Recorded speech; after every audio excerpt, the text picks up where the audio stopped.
안녕하십니까, 레필입니다. 10월 13일 원자력 테마 보도록 하겠습니다. 오늘 전반적으로 이제 부합 마무리가 되었고요. 특정 종목 위주로의 상승이 집중되는 모습이었습니다. 오진 같은 경우는 조금 하락이 있었고요. 크게 지금 전체적으로는 계속 상승 방향으로 간다라고 좀 보셔도 될 것 같습니다. 자, 오늘 사실은 어제 영상에서도 엊그제도 다루었듯이 트럼프와 이제 중국의 시진핑이 또 한번 관세에 대한 그런 전쟁을 선포함으로써 둘이 이제 굉장히 시장에 큰 영향을 주는 발언들을 했습니다. 그래서 이제 나스닥도 금요일에 급락을 했었고요. 관련해서 이제 우리나라 야간 선물 시장도 4% 가까이 하락을 하면서 상당히 이제 크게 하락을 할 조짐이 보였습니다.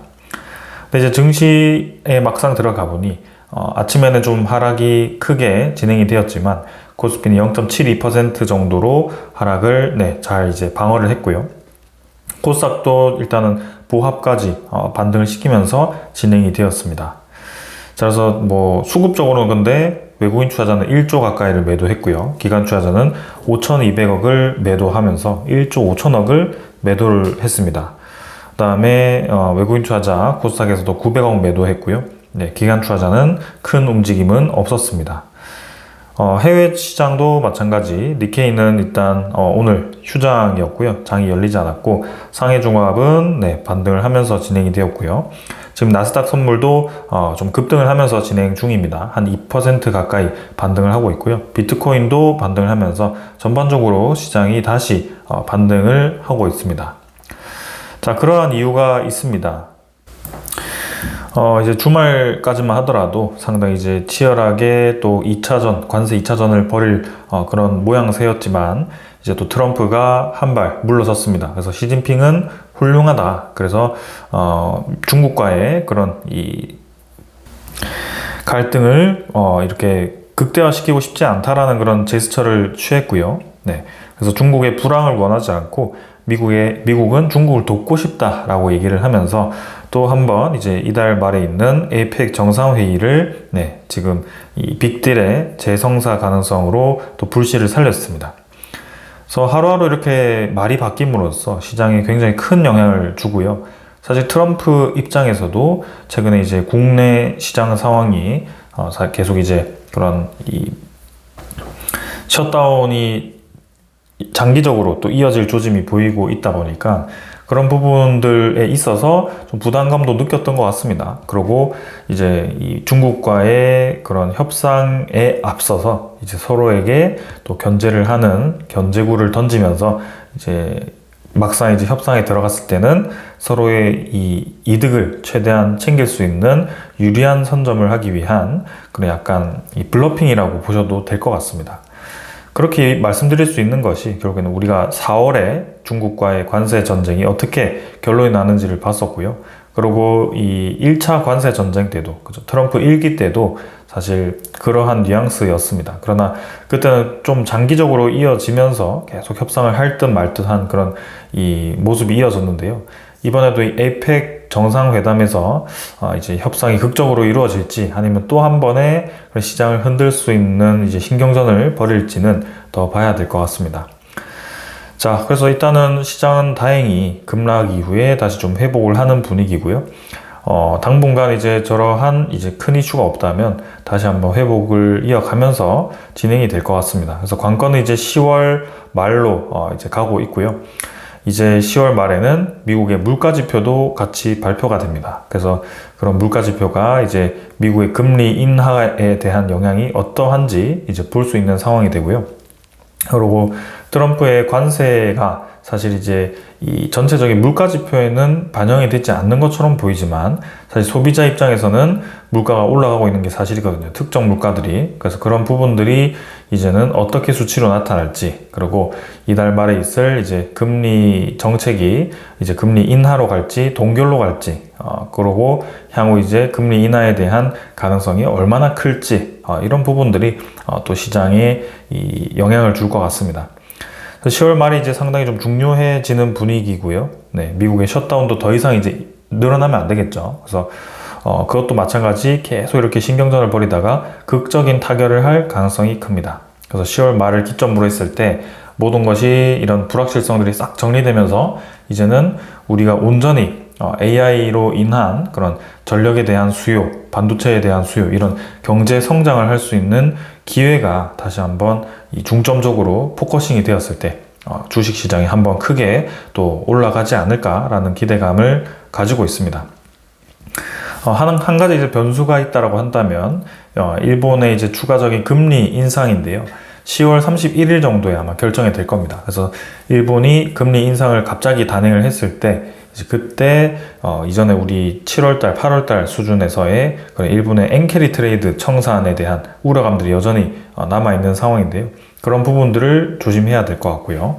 그 다음에 이제 미국의 그런 셧다운이 생각보다 길어졌을 때 또 한 번의 신용 등급 강등이 이루어질 수 있을까, 이런 부분들도 우려를 좀 해봐야 됩니다. 자, 그러나 이제 미국의 장기 금리가 조금씩 떨어지고 있는 분위기고요. 4% 초반입니다, 요즘은. 그래서 제가 매일매일 보진 않지만 이렇게 정리를 드릴 거고요. 그래서 그런 이 기준금리를 낮춰서 단기금리가 떨어지는데도 장기금리가 계속 높게 유지되었던 것이 최근까지의 문제였는데요. 그게 서서히 떨어지기 시작했다. 그런 부분들도 좀 미국의 국채 가격이 반등하고 있다는 점에서 이제 그런 이런 뱅크런이라든지 그런 파산에 대한 위험들이 조금씩은 이 부담감들이 덜어지고 있다. 이렇게 또 보여집니다. 그래서 향후 이제 방향들을 계속 이제 살펴보면서 이렇게 전반적인 시장 정리도 하면서 계속 리뷰를 해 보겠습니다. 자, 그리고 또 하나의 이 이슈가 있습니다. 이제 세계 중동의 역사적 새벽, 전쟁의 끝, 변화 시작, 이런 이제 트럼프가 또 한 번의 얘기를 했고요. 계속 이제 본인이 노벨 평화상을 받아야 된다라고 주장을 하면서 본인이 전 세계에 대한 전쟁을 중재하고 있다라고 강조를 하고 있습니다. 그래서 지금 중동 내에서의 그런 이제 최근에 전쟁을 끝내는 이제 선언을 하였고요. 과연 이제 이 선언을 통해서 이제 중동에서의 전쟁이 종식이 될지는 정말 알 수는 없겠지만 일단 형식상으로는 뭔가 이제 변화는 보이고 있다. 그래서 이 중동에 대한 전쟁 마무리 이후에 이제는 우크라이나 러시아 전쟁에 이 포커싱이 될 가능성도 있고요. 그 우크라이나 러시아 전쟁이 이제 어떻게 끝날 것인가를 우리가 또 집중을 해 봐야 될 것 같습니다. 그래서 그게 이제 3년 이상 이어진 전쟁이 이제 종결이 되었을 때 또 한 번에 이제 우크라이나 재건이라든지 그런 여러 가지 이 건설 시장에 대한 또 이 기회들이 있기 때문에 그런 부분들도 고려를 해 봐야 될 것 같습니다. 자, 그래서 이 정도로 좀 진행이 되었고요. 이제 다시 돌아가서 종목들 하나씩 살펴보도록 하겠습니다. 제가 종목은 이제 이 제목은 두산에너빌리티로 계속 말씀을 드리고 있지만 최근에는 현대건설부터 해서 지금 우리기술까지 좀 이제 부가적인 종목들도 같이 설명드리고 있습니다. 사실 두산에너빌리티가 대장주 맞습니다. 결국에는 이제 이슈를 가장 끌고 있는 종목이고요. 원자력 하면 가장 먼저 떠오르는 종목이기도 합니다. 하지만 그 밑에 있는 이제 현대건설도 굉장히 이제 최근에 웨스팅하우스와의 직접적인 협력을 많이 하는 종목이고요. 한전기술도 이제 빼낼 수 없는 종목이고, S&T에너지 BHI는 두산에너빌리티와 어느 정도 이제 이 사업이 겹치는 부분이 있고, 성광밴드도 이제 LNG 관련된, 그 다음에 조선 원전 관련된 그런 이 이슈가 있어서 같이 연결되어 있고요. 태용 같은 경우도 이제 두산에너빌리티와 같이 그런 단조품을 제작하는 기업입니다. 그래서 이런 부분들이 이제 향후 두산에너빌리티를 넘어서 그런 중견기업들, 중소기업들에게도 기회가 온다라고 생각했을 때 이런 이 사업을 영위하는 기업들이 주목을 받을 거다라고 생각하고 말씀드리는 거고요. 그다음에 우진 같은 경우는 이제 계측 기업이고, 보성파워텍, 우리기술도 마찬가지 우진과 비슷한 사업 영위하면서 진행 중이고, 보성파워텍은 조금 더 이제 넓은 영역의 그런 이 전력 기자재를 생산하는 기업입니다. 그래서 이렇게 이제 좀 계속 보고 있고요. 전에는 이제 두산에너빌리티 재무도 좀 깊이 파보고, 그다음에 두산에너빌리티만의 좀 스토리들을 많이 풀어 나갔는데, 최근에는 이제 두산에너빌리티를 비롯한 관련 기업들, 그 다음에 전체적인 산업 측면에서의 그런 부분들을 좀 더 강조 드릴까 합니다. 그래서 시장에 대한 반등이 있으면서 그런 이제 전체적인 테마에 대한 주목을 받을 수 있는 상황이 왔을 때, 그런 가치가 이제 얼마나 올라갈지를 우리가 볼 수 있는 대목이고요. 오늘도 이제 두산에너빌리티 시장에 대한 하락 우려감보다는 이제는 더 상승을 하면서 진행이 되었습니다. 4% 올라서 3,100원 반등했고요. 77,600원으로 진행이 되었습니다. 아주 긴 횡보 구간을 이제 뚫고 완벽하게 뚫어나가는 모습이었습니다. 거래량은 전날보다 줄긴 했지만 확실히 이제 최근에 이 지지부진하게 흘러가던 흐름과는 다르게 진행이 되었고요. 또 한 번의 웨스팅하우스 이슈로 4만원대까지 진입을 할 뻔했죠. 그러다가 또 한 번 이렇게 7만원대 후반을 진입하면서 계속해서 52주 최고가를 돌파를 하고 있습니다. 월봉상으로 봤을 때는 충분히 지금 15만원까지도 가능한 그런 상황인데요. 2007년과 지금의 상황이 저는 2007년보다 뒤지지 않는다라고 생각합니다. 오히려 코스피에 유입되는 자금은 더 높다라고 생각하고 전체적인 그런 관심도도 높고 특히 전력에 대한 그런 슈퍼 사이클을 생각해 봤을 때는 장기적으로 더 노려볼 만한 상황이다.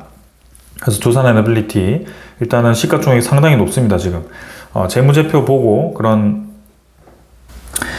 신규에 대한 캐파를 생각했을 때는 사실 굉장히 높다, 뻥튀기가 되어 있다라고도 생각을 할 수 있는데요. 전체 매출액 대비해서도 사실 지금 시가총액이 2배 이상 지금 뛰어 있는 상황이죠. 그럼에도 계속 상승에 대한 가능성을 생각해 볼 수 있는 것이 관심도와 그다음에 수급입니다. 그래서 주식을 사는 사람들 입장에서는 결국에는 77,000원이 2007년과 지금이 동일한 숫자입니다. 그래서 그런 측면에서 관심도가 높아지고 주식시장이 높아졌을 때 그런 ETF 관련 상품들 그 다음에 그런 테마에 들어오는 돈들이 두산에너빌리티에 집중되고 있다라고 볼 수밖에 없습니다. 자, 그래서 기관 투자자 오늘 이제 43만 주 매수를 했고요. 투신 투자자 36만 주 매수하면서 그 많은 물량을 매수했습니다. 사모펀드도 연이어서 계속 두산에너빌리티 공격적으로 매수해주고 있고요. 연기금 투자자는 22만 주를 매수하면서 진행이 되었습니다. 그래서 뭐 수급적으로 전체적으로 보기 위해서 KRX로 변경하면 일단 KRX 통합 기준으로는 4.7%까지 또 추가적인 반등이 있었고요. 네, 외국인 투자자는 160만 주 매도, 기관 투자자가 35만 주 매수했는데 아까 비슷하게 진행이 되었습니다. 외국인 투자자는 이미 10월 10일까지 좀 바짝 매수해줬고요. 오늘 차익 실현 좀 했는데 일단 전체적인 코스피에서 이탈했기 때문에 뭐 같이 그냥 기계적으로 이탈했다라고 생각은 됩니다. 그러나 다시 시장에 대한 분위기가 개선되었을 때는 충분히 더 올라갈 수 있다라고 보여집니다. 외국인 투자자는 더 매수할 것 같고요. 현대건설은 3.5% 반등했습니다. 네, 다행히 이번에는 추가적인 하락 없이 상승을 좀 이어가는 분위기입니다. 21선 오랜만에 돌파했고요. 네, 이제는 바닥 라인 잡아가면서 이 하락에 대한 긴 의문구름을 돌파해야 되는 시기라고 생각이 됩니다. 그래서 좀 더 힘을 내었으면 좋겠고요. 확실히 이제 웨스팅하우스와의 그런 관계를 생각했을 때는 현대건설이 최우선주라고 생각이 됩니다. 그러나 최근에 불거진 그런 이제 건설 관련된 좀 리스크들이 있음으로써 좀 주가가 많이 눌러졌습니다. 하지만 실제로 웨스팅하우스와 계약을 이행하고 있다는 점, 두산에너빌리티 같은 경우는 아직 웨스팅하우스와 직접적인 계약을 하진 않았습니다. 그래서 현대건설이 정말 미국 기업과 많은 협력을 해가고 있고요. 그리고 국내에 대한 그런 이 재생에너지 관련된 EPC도 가능하고, 그다음에 원자력 관련된 EPC도 가능하고, 여러모로 그런 에너지에 대한 플랜트를 준비하고 있습니다. 그리고 HT 현대그룹과 함께 또 이 현대건설이 또 협업을 해 나갈 것 같고요. 전반적으로 이제 이 모멘텀을 봤을 때는 확실히 향후 장기적으로 봤을 때는 좋아 보입니다. 그리고 뭐 재무적으로도 저는 지금 현재 실적 괜찮다고 생각되고요. 목표가도 아직 8만원, 9만원 그 정도 수준이기 때문에 괜찮다라고 생각이 됩니다. 수급은 외국인 투자자가 19만 주 매수하면서 한 3일 정도 매도했던 거 그대로 메워줬고요. 기관 투자자는 금융투자 위주로의 매도가 있었고 나머지 투자자들은 조금씩 매수를 했습니다. 자, 향후 이제 수급이 어떻게 되는지 계속 보겠습니다. 한전기술은 9만원 정도 유지해줬고요. 크게 상승 없이 진행되었습니다. 그러나 이제 61선 근처에서 상승은 멈춰 있고요. 바닥 라인 다지고 추가적인 상승을 준비하고 있습니다. 원자력 테마 하면 생각나는 이제 종목이고요. 한전기술 같은 경우도 미국과의 협력이 상당히 중요합니다. 그래서 외국인 투자자 일단 조금씩 매수해주고 있고요. 65,000주 매수했고 기관 투자자는 매도 6만 주 정도 매도를 했습니다. S&T 에너지는 56,000원이고요. 뭐 큰 변화 없었습니다. 보합 정도 진행되었고 61선 따라 쭉 이어가고 있습니다. 그래서 크게 지금 변동 없이 진행되고 있고요. 이제는 21선 돌파를 준비하고 있습니다. 그래서 좀 더 시간을 두고 흐르다가 추가적인 상승을 하지 않을까 싶고요. 투자 수급은 외국인 투자자 매도 나왔고 기관 투자자도 5,700주 매도를 했습니다. BHI는 6% 정도 반등하면서 오늘 종목 중에 가장 강하게 반등을 했고요. 거래량 상당히 많이 터졌습니다. 오늘 이제 수주 관련 소식이 있었고요. 좀 이따 그건 같이 보겠습니다. 61선 따라서 가면서 이제 V자로 완전히 반등을 해버리는 상황이고요. 고점 넘어서 이제 종가는 완전한 고점을 넘지 못했지만 확실히 이제 윗꼬리는 그 이상 뻗어 나갔습니다. 역대급 거래에다가 이제 고점을 뚫어 나갔기 때문에 추가적인 상승이 충분히 가능해 보이고요. 월봉 입장에서는 뭐 지금 거의 5배 이상 올라갔는데 추가적인 상승에 대한 가능성이 충분히 있어 보입니다. 수주 잔고 계속 늘고 있고요. 매출액과 영업이익도 계속 공격적으로 늘어나고 있습니다. BHI는 추가적인 상승이 충분히 가능해 보입니다. 외국인 투자자 22만 주 매도했고요. 투신과 이 보험 위주로의 매수가 있음으로써 기관 투자자 33,000주 매수했습니다. 오늘 전반적으로 이제 원자력 테마 관련해서 외국인 투자자가 좀 집중적으로 매도했고요. 현대건설은 좀 매수를 했죠. 성황밴드는 33,500원, 150원 정도 하락했습니다. 그래서 비슷하게 흘러갔고요. V자로 올라가지 못해도 이제 바닥 라인, 쌍바닥 정도 다지면서 비슷한 라인에서 형성하고 있습니다. 참 답답한 종목이죠. 그래서 계속 비슷하게 흘러가다가 한 번 이제 튀어나가면 강하게 튀어나가는 특성이 있습니다. 그래서 그 부분을 좀 기다리고 있고요. 성황밴드 같은 경우는 조선에 대한 테마도 있습니다. 그래서 최근에 조선에 대한 움직임들이 조금 약한 모습인데요. 다시 한번 그런 이제 트럼프와 이제 한국의 그런 협상 관련해서 그런 소식이 나오면 또 한번 움직이지 않을까 싶습니다. 확실히 원전 관련된 소식도 있거든요. 그리고 이제 외국인 투자자가 최근에 다시 집중적으로 매수를 하고 있습니다. 17만 2천 주 매수했고요. 기관 투자자는 투신 위주로의 매수가 있었습니다. 그리고 이제 태용이고요. 태용은 43,200원 보합 마무리 되었습니다. 그래서 121선 근처에서 반등을 시도하고 있고 21선을 뚫고 유지해주고 있습니다. 아직 61선과 갭이 있고요. 이 갭을 좀 메워주는 움직임이 필요합니다. 그래서 현대건설과 비슷하게 크게 하락한 이후에 조금씩 뻗어나가는 그림이고요. 향후 이제 추가적인 움직임 지켜보겠습니다. 그래서 오늘 큰 변화 없었고 외국인 투자자 57,000주 매도하면서 대부분의 매도가 외국인 투자자 위주로의 매도가 있었고요. 전반적인 이제 원자력 테마 관련해서 좀 이제 외국인 투자자 매도가 있었던 상황입니다. 우진도 5% 정도 하락했는데요. 외국인 투자자가 35만 주 정도를 매도했습니다. 그래서 차익 실현하면서 좀 하락했고요. 기관 투자자도 같이 매도하면서 우진은 차익 실현이 좀 나왔습니다. 일단 고점을 점점 뚫어 나가는 형태에서 오늘 조정이 좀 나왔는데요. 이 구간에서 이제 조금 이제 시간을 끌면서 진행할지 지켜보겠습니다. 그래서 21선과 61선 상당히 크게 갭이 벌어지면서 최근에 급등했던 종목 중에 하나였고요. 한번 시간을 끌면서 계속 이제 우상향을 하는 그림을 만드는지 보겠습니다. 보성파워텍도 1.7% 정도 하락했고요. 비슷하게 흘러가죠. 그래서 오르락 내리락 하면서 계속 고점을 높여가는 형태이고요. 21선 따라서 진행되고 있습니다. 외국인 투자자 이제 65만 주 정도 매도했고요. 마찬가지 흐름이었죠. 우리 기술도 이제 75원 정도 하락해서 비슷하게 흘러가고 있습니다. 그래서 21선, 61선이 수렴한 구간에서 조금 이제 올라가는 듯한 스탠스를 보였는데 아직까지는 그런 공격적인 흐름 나오지 않고 있고 조금 더 강한 거래량과 힘이 필요해 보입니다. 외국인 투자자는 130만 주 매도하면서 10월 10일에 매수했던 거 그대로 뱉었는데요. 한번 조금 더 두고 보겠습니다. 자, 오늘 이렇게 이제 흐름 다 진행되었고 오늘 준비한 소식들을 하나씩 전달 드리겠습니다. 두산에너빌리티와 BHI 위주로 상당히 강하게 흘러갔는데요. 아무래도 가스터빈 관련된 이슈가 있었기 때문인 것 같습니다. 두산에너빌리티 가스터빈을 첫 수출을 했습니다. 근데 이제 미국과 독일, 일본 3강에 균열을 냈다라는 소식이었는데요. 국내 이제 이 가스터빈 시장에 두산 에너빌리티가 좀 많이 진출을 했죠. 그래서 이제는 국산화에 성공했고, 국내 이제 실증 단지에 들어갔고, 그거를 토대로 해서 이제 실적을 점점 쌓아가고 있습니다. 그러면서 이제 중동 쪽에 진출을 했었는데요. 이번에는 미국 시장에도 진출을 했습니다. 미국 같은 경우는 사실 GE가 있기 때문에 사실 미국에 그런 이제 강한 기업이 있는데도 한국산을 쓴다라는 것 자체가 상당히 의미가 있었고요. 380메가와트급의 가스터빈 2기 공급을 하는 그런 계약을 체결을 했습니다. 근데 이 주체는 이제 미국 빅테크죠. 그래서 확실히 AI 관련된 그런 미국의 빅테크가 이제는 전력에 대한 수요를 예측하고 전력에 대한 안정성을 도모하기 위해서 이런 이제 공급을 준비하고 있고, 그게 지금 두산 에너빌리티로 또 들어가기 시작했습니다. 그럼 GE, 지멘스, 미쓰비시 이렇게 70% 이상을 차지하는데 왜 두산 에너빌리티로 갑자기 왔을까? 결국에는 너무나도 전력에 대한 시장이 커지다 보니까 여기에 대한 공급 병목이 주목이 되고 있습니다. 이게 상당히 중요한데요.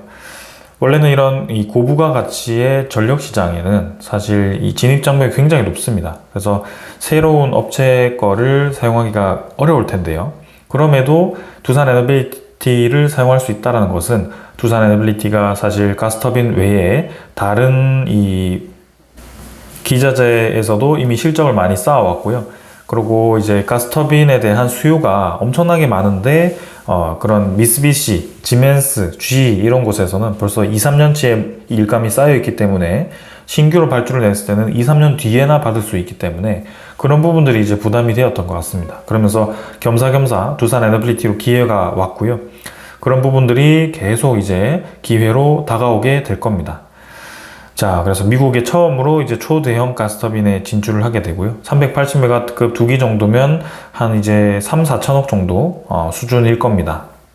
이 규모 대비해서는 사실 그렇게 큰 수준은 아니지만 이 AI와 그 다음에 미국 시장에 진출을 했다라는 그 의미가 상당히 큰 겁니다. 그래서 이제는 점점 이제 두산 에너빌리티로의 이 수요가 늘어날 거고요. 이런 공급에 대한 필요성이 강조가 될 겁니다. 두산 에너빌리티가 잘 되니까 이제는 그 아래에 있는 BHI 같은 이런 기업들도 보조기기를 같이 수주를 하게 됩니다.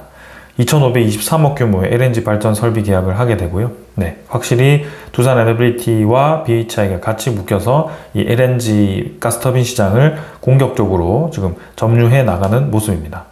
그래서 BHI 주가도 그 LNG 관련되어서 상당히 많이 상승을 한 모습이고요.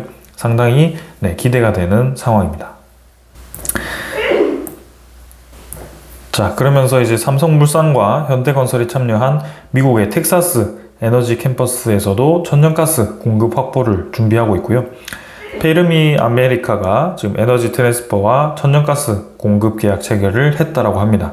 그래서 내년 1분기부터 공급 시작을 하게 되고요. 텍사스 캠퍼스 1단계 가동을 가속화하고 있다라고 합니다. 그래서 텍사스 쪽에 있는 페르미 아메리카가 지금 천연가스 공급을 계약을 함으로써 이제는 천연가스를 활용한 가스 복합 화력이 필요할 거고요. 그게 4기가와트 규모라고 합니다. 4기가와트 규모면 초대형 가스터빈 380메가와트급 기준으로 10개 정도가 필요하게 되고요. 두산 에너빌리티 입장에서 이 주기기를 모두 수주한다라고 했을 때는 사실 이 3, 4조 수준의 그런 조 단위 수준의 공급 계약을 할 수 있을 거라고 또 기대가 됩니다. 그러면서 이제 대형 원전도 4기 정도 들어가게 되고 소형 모듈 원전도 2기가와트 규모이기 때문에 여기에 들어가는 이제 이 텍사스 캠퍼스만 하더라도 엄청나게 많은 주기기와 보조기기가 지금 필요한 상황입니다. 그거를 이제 그런 우리나라 이제 단조 기업들이 하고 끝나는 게 아니라 이렇게 이제 삼성물산과 현대건설과 같은 건설사들이 직접적으로 이제 EPC 건설을 함으로써 이제 그런 건설에 대한 기회도 상당히 커지고 있다. 현대건설은 이미 웨스팅하우스와 원전 건설도 하고 있기 때문에 AP1000 4개에 대한 건설은 현대건설이 할 가능성이 상당히 높아 보이고요. 가스 복합 화력 발전도 같이 진행할 수 있을 거라고 기대가 됩니다. 그래서 이런 부분들이 이제 우리나라의 건설 기업들, 그 다음에 그런 이 기자재 기업들 입장에서 상당히 큰 기회로 다가오고 있다.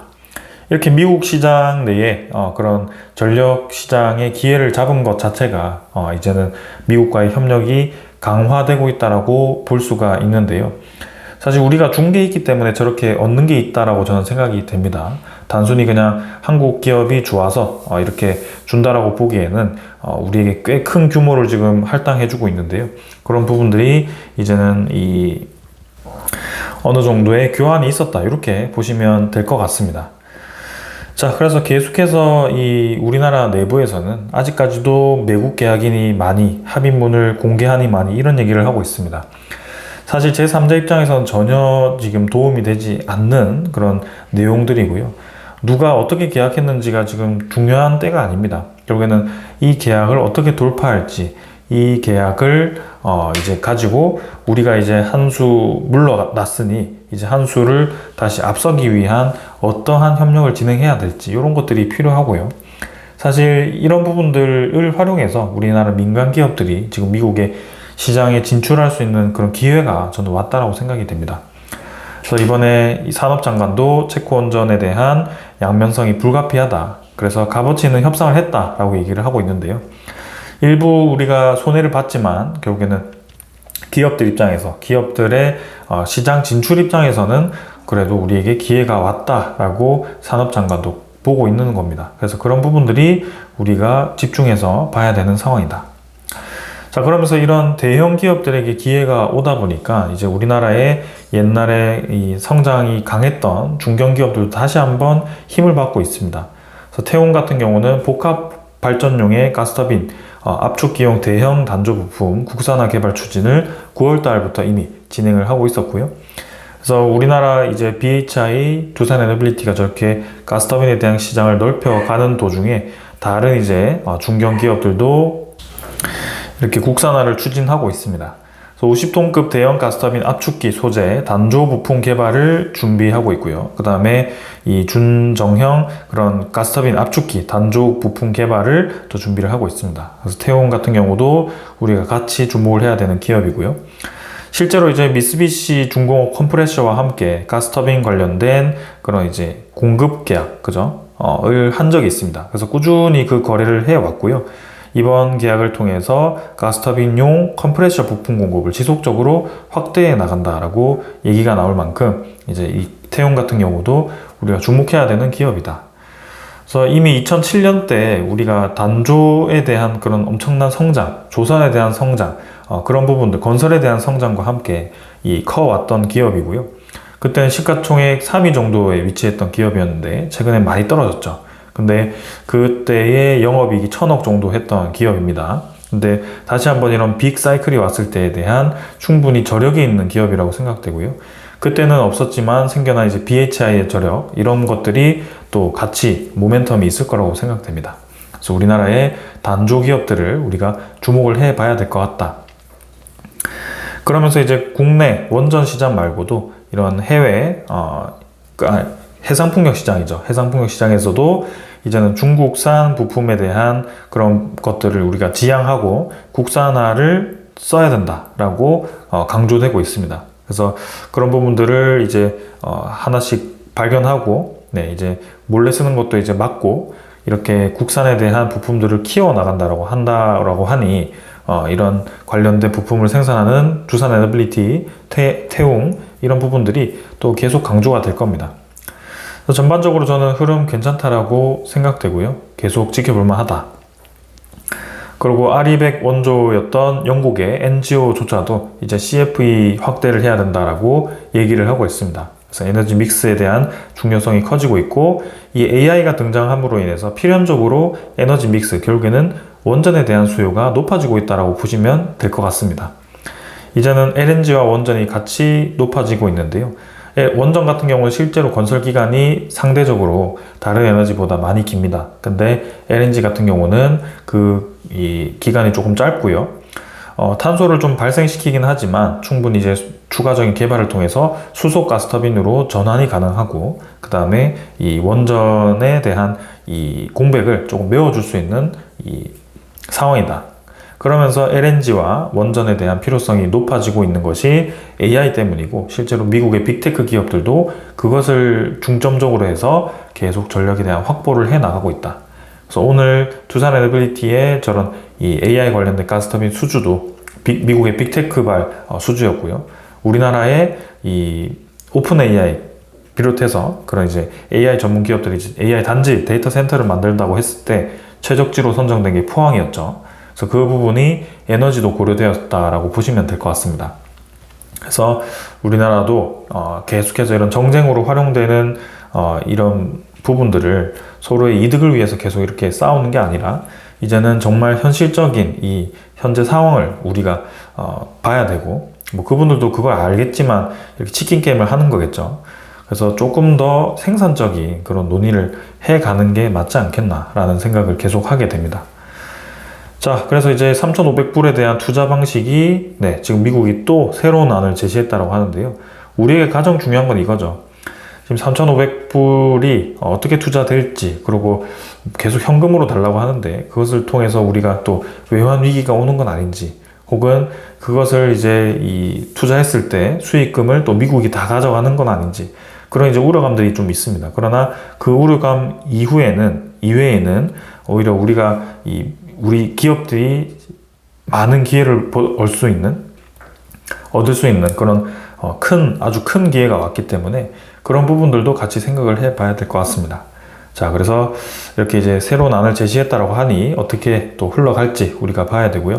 그리고 트럼프는 에이펙 회의는 불참하지만 한국에는 방한을 하는 것 같습니다. 그래서 그때 어떤 얘기가 오가는지, 우리나라가 기대하고 있는 조선과의 협력, 그 다음에 이런 에너지 관련된, 특히 원전 관련된 협력이 본격적으로 시작되는지, 그런 부분들을 중점적으로 보고, 그 다음에 $3,500 중에 실제로 이제 대규모의 미국 에너지 쪽의 투자가 이루어질 가능성이 큰데, 그런 부분들과 그 다음에 조선 관련된 투자가 나왔을 때 그런 부분들이 이제 우리나라의 이런 중견 기업들, 특히 이제 이 철강, 건설 이런 기업들이 다시 한번 주목을 받을 수 있는 계기가 되지 않을까, 그런 생각을 하고 있습니다. 자, 그래서 지금은 상당히 이 2007년과 저는 시장 상황이 유사하다라고 생각이 되고요. 뭔가 이제 위기가 터질 듯 기회가 찾아오고 있는 그런 상황입니다. 그래서 한번 바짝 오르고 나서 한번 크게 또 떨어질 수 있는 그런 상황이 만들어지진 않을까, 이런 우려감들이 좀 있고요. 지금은 올라가는 시장에 좀 즐기면서 올라가 봐도 되지 않을까 싶습니다. 그러나 그 뒤에 어떤 상황이 올지는 우리는 조금 더 봐야 될 것 같고요. 시장은 항상 올라가면 떨어지긴 했습니다. 그래서 그런 부분들이 조금 부담스럽긴 하지만 지금은 확실히 AI를 활용한 그런 생산성 향상, 그 다음에 AI를 위한 그런 시장에 대한 활발한 투자들이 계속해서 시장의 유동성을 풀고 그런 기업들의 생산성을 강조하고 있습니다. 그래서 이런 부분들이 이런 생산을 많이 하면 할수록 경제가 이제 커지는 상황으로 갈 거고요. 우리나라 기업들이 잘 되면 잘 될수록 한국의 이 위상과 그 다음에 한국의 생산성이 높아지면서 이런 국가 GDP도 올라가겠죠. 그런 부분들이 모두 긍정적으로 연결이 될 것 같습니다. 자, 그래서 오늘 여기까지 하고 마무리하도록 하고요. 이제 10월 중반으로 들어가게 되는데, 자, 10월 말에 어떤 또 흐름이 이어질지 또 한번 기다려 보도록 하겠습니다. 자, 오늘 여기까지 하겠습니다. 감사합니다.